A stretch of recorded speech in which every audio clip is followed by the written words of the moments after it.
சில காரியங்களை நீங்கள் விரும்புவீர்கள், நல்லமே கிடைக்கணுமே, இந்த பிராடோ வாங்கணுமே நினைப்பீங்க. வஹுவ ஷர்ருல் லக்கும், அது உங்களுக்கு கெடுதியாக அமைந்துரும். வஅஸான் துஹிப்பு ஷைஅன், சில காரியங்களை நீங்கள் விரும்புவீர்கள், அது உங்களுக்கு கெடுதி அமைஞ்சிரும். வஅஸான் தக்ரஹு ஷைஅன், சில காரியங்கள் வேண்டாம் என்று ஒதுக்குவீர்கள். வஹுவ கைருல் லக்கும், அது உங்களுக்கு சிறந்ததா அமைஞ்சிரும். வல்லாஹு யஅலமு வ அன்தும் லா தஅலமூன், நீங்கள் அல்லாஹ் அறிந்தவன், நீங்கள் அறியாதவர்கள். எப்பயும் நினைங்க, நல்லா தெரிஞ்சுக்கோ, ஹோப் வச்சிருப்போம்.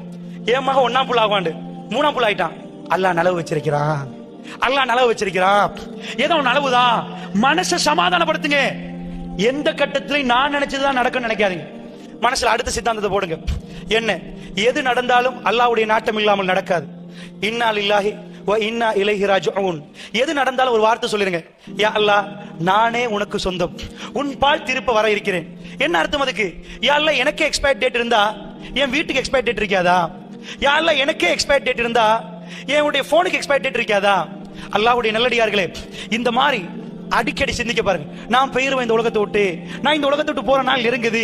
இப்படி நினைத்தால் உங்களை விட்டு எந்த சொத்து போனாலும் அது பாரமா இருக்கு.